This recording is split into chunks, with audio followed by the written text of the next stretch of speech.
Hello and welcome. My name is Javi Trujillo and I am the Flash fan.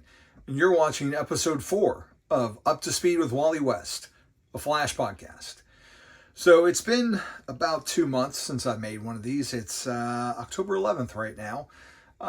Been pretty busy, obviously. Been working, bronchitis, Comic-Cons, you name it. So since we last talked, I've gotten a few Flash art pieces, some Mike Wieringo stuff, Greg LaRocque stuff. I haven't had a chance to really even put it up yet or take pictures. Maybe I'll do a video showing them off really quick. Maybe a bonus episode, who knows. In addition to that, we went to GalaxyCon last month where we got to meet the Flash himself, John Wesley Shipp. He was in attendance. And we went to his panel, which was very entertaining, although they kind of had to dance around the whole strike thing, because while the writer's strike is done right now, the actor's strike is still ongoing. But back then, when I went to the con, both were in full effect. So he had to dance around some of the things that he worked on and refer to them very nebulously to not, have any violations. But it was still a lot of fun. My daughter picked up quite a few tips on acting from him. After his panel was over, we went down from where they have the panels and we were going to the con floor. We bumped into him, shook hands with him, and later on we went to his booth and talked some more. Told him about the show. And, this is the second time that we've met him. So just reiterating some moments of his that I loved. And it's always nice to meet your heroes when they are just exceptional human beings. And there's that whole never meet your heroes thing, but I have, and he's awesome. He's always courteous, graceful, attentive, always seems to be really interested in what you have to say and very appreciative of his fans. So took another photo with him. I think this is like 5 years since the last time we've seen him, 4 or 5 years. Definitely this is the first time we've seen him post Crisis on Infinite Earths. So nice to be able to gush to him about that and how much I loved his performance in those episodes as the Barry Allen of TV that I grew up with. Because now he's Jay Garrick, or is he? Because who knows what's up with DC these days. But so hung out with the Flash a few times. Well, just the once. Saw him multiple times, but done that. Flash #1 came out since the last time we recorded. Obviously, it's going to be a while before we get to an episode where we cover this. But just quick thoughts on this Dawn of DC version of the Flash. Legacy issue 801. It's written by Cy Spurrier with art by Mike Deodato Jr. I was pretty trepidatious. I think I've made no bones about that. But without spoiling anything, I really enjoyed it. Spurrier seems to capture Wally's voice. He has the heart, the whimsy at times, his impulsiveness. I mean, he's not an impulse, but Wally has a certain way of thinking and reacting to situations, and Spurrier captures it really well. And I also appreciate how he acknowledges past stories from different eras. We definitely see influence from the Mark Waid era. He hasn't thrown out the Jeremy Adams area. We get quite a few references to things that Adams has established. And the layouts are they're pretty unique in Flash comics, which is good. I like Flash being on the cutting edge of that kind of thing. I think the art is spectacular.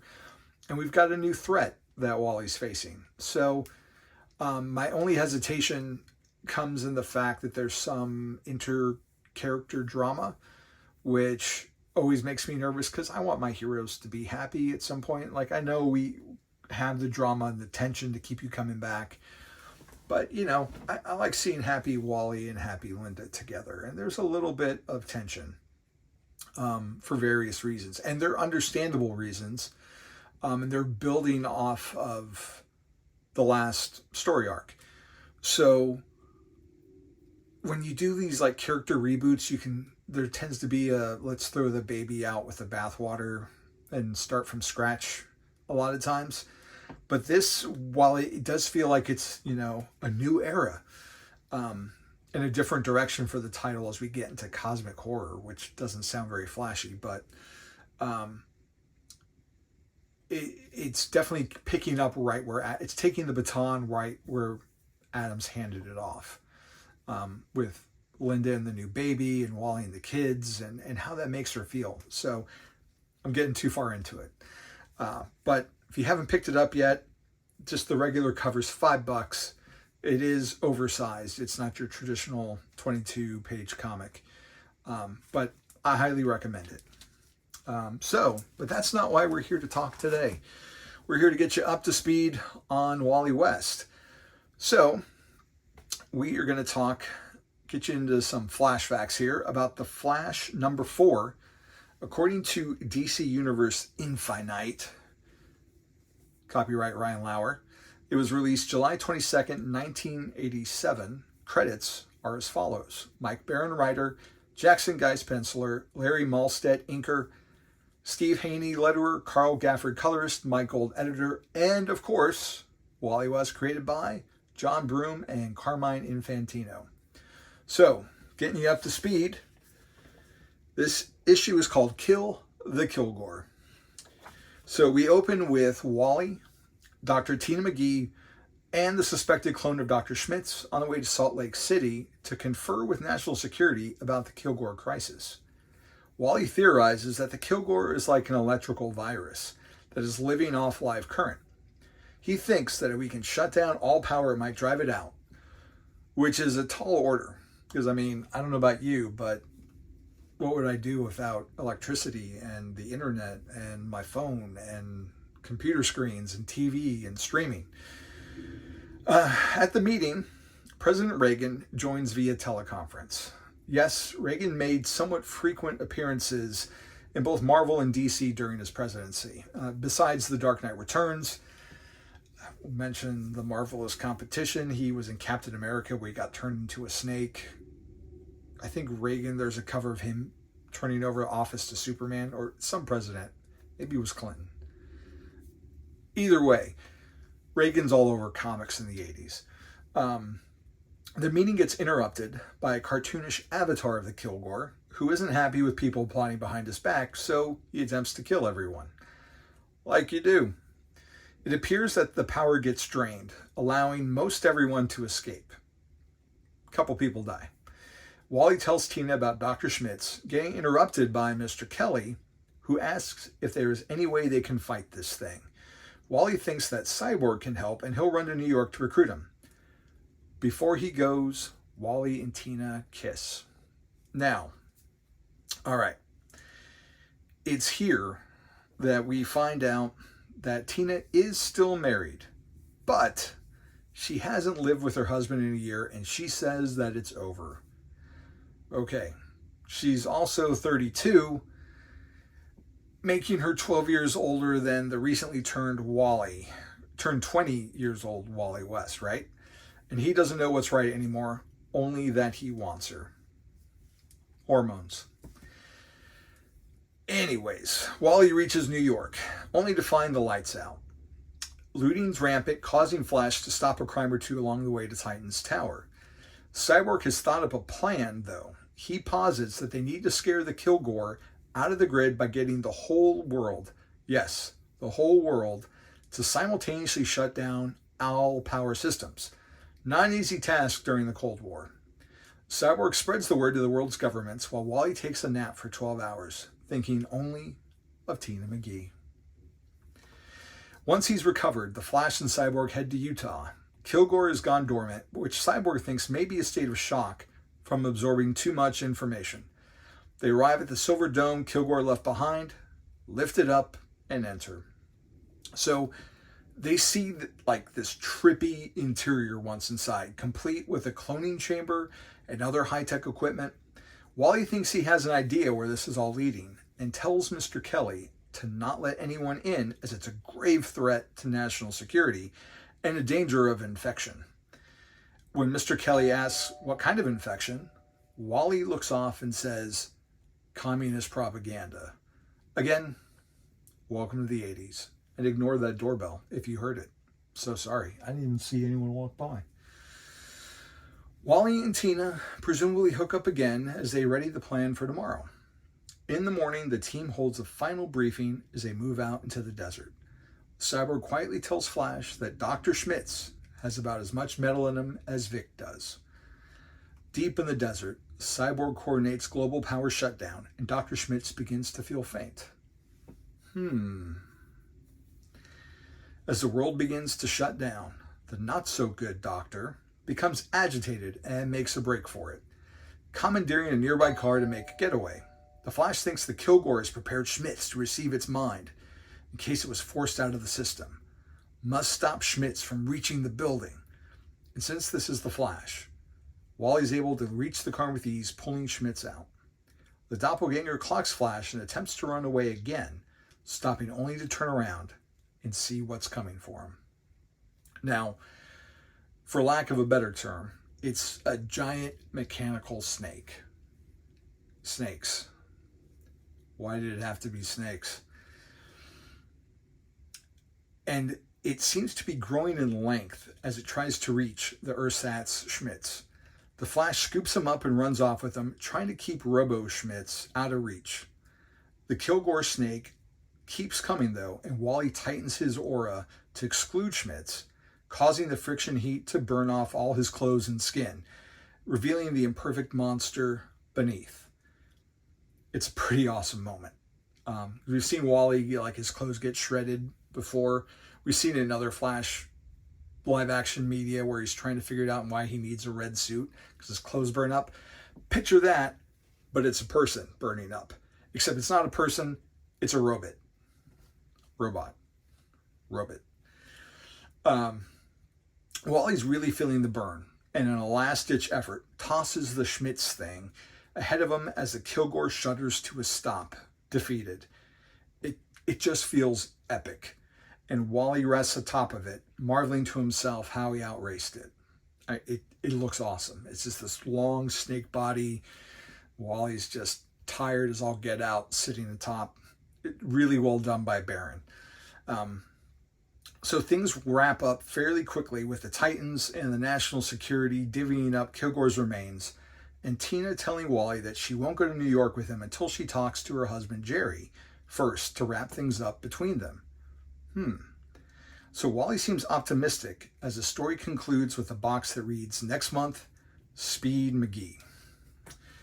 So here we are, the end of our second arc.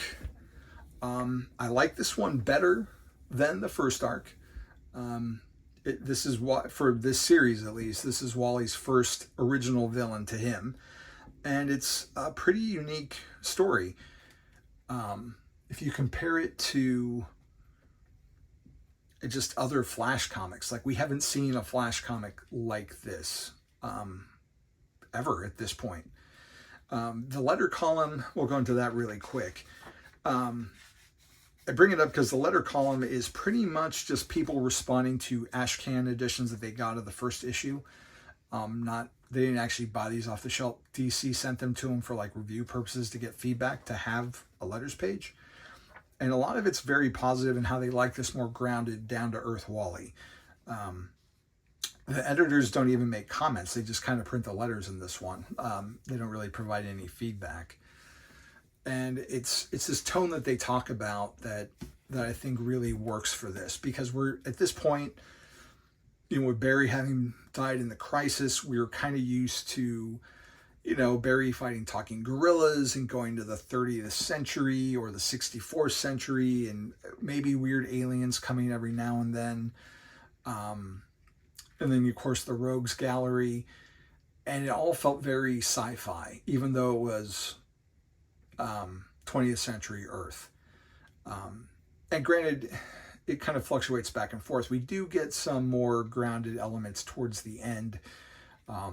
Like, Barry has, like, a senator that he's dealing with that kind of likes his fiance.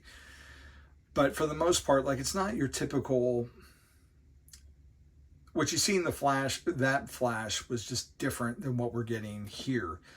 And with the emphasis on, Wally's speed, how he can't go as fast. He's not, using the cosmic treadmill to travel into the future or the past or help some alien race by vibrating his molecules a certain way. Like, Wally, while this is fantastic, he is grounded in the reality of the 80s. Like, we've got the whole socioeconomic factors to deal with him being poor and then rich, and governments and what the world was like. So it's a little heightened reality, but it still feels more realistic than what we got before, especially when you factor in he's got to eat to get speed. And that's a lot of what these letters are commenting on, is how they appreciated that, how they weren't Flash fans, and now maybe they are. So I like Baron's plots. These are very dense. This is really a dense read. It'll take you twice as long to read this probably than like if you were to grab Amazing Spider-Man off the shelf today. So the problem is, like, some of his dialogue to me feels a little stilted, very comic booky, for lack of a better term. Like, no one would really talk like that. It doesn't feel as natural as maybe later writers would bring, tones to it. But he still has a sense of humor that he brings out, like, Wally's whole communist propaganda line. The art is what we've been used to so far. There's some really good compositions, different panel layouts that I appreciate. Of course, I'm always going to have a pet peeve about the lightning bolt being a different direction than the one I'm traditionally used to and like. But just like the end with him fighting the Kilgore, like, there's some great sense of drama and tension, and like, you really feel this behemoth coming after him. So definitely still enjoying Baron's work on it. But like I said, I'm glad. I like this arc better than the Vandal Savage one, but I'm glad to get through it. I don't know. These are good, but not great for me. So I'm excited to move on to what is going to be Wally's first versions of speedsters, of him fighting them as the Flash.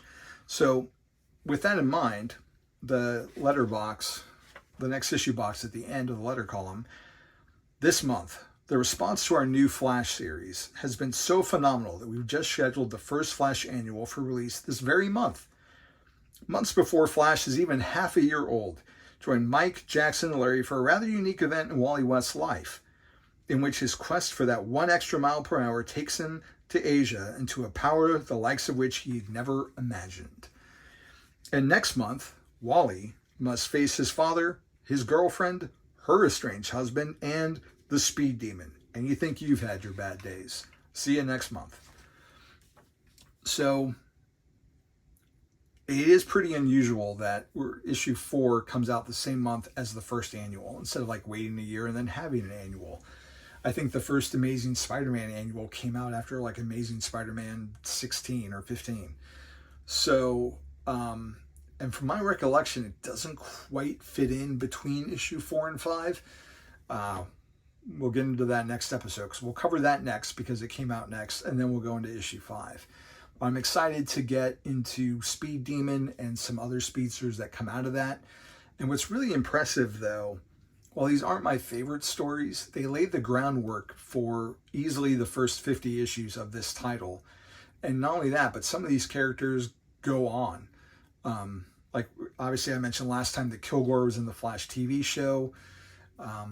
There's some speedsters that are coming up that we'll get introduced to that make appearances later in Wade's run even, and beyond that, that they still pop up on occasion.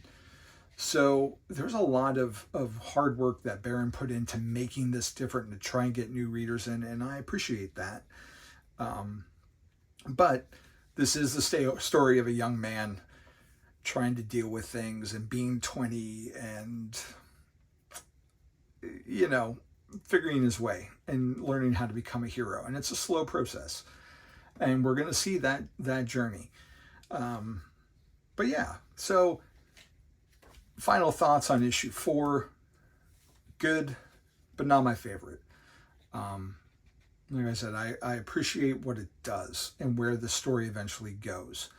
But this isn't an issue that I would be like, oh, you want to get to know the Flash? Read this, and this will get you hooked. It's not one of those stories for me. But that's really all I have to say about it for now. Yeah, sorry to just kind of fizzle out there, but I don't really have much more to talk about it. It's nice to see Wally with Cyborg, we're keeping that connection. It feels that cohesive universe. But you don't have to know what Cyborg's been up to before or after. He's there, and he's just a supporting character for Wally, at least in this book, because they're teammates and friends. But you don't have to know what came before, what's going on in Titans right now to jump into this. So it's a nice standalone storyline that's, like I said, it's going to set the stage for what's to come. So you can consider yourselves up to speed with Wally West, or at least as far as issue 4 goes. And thanks for watching, and I will catch you next time. Take care.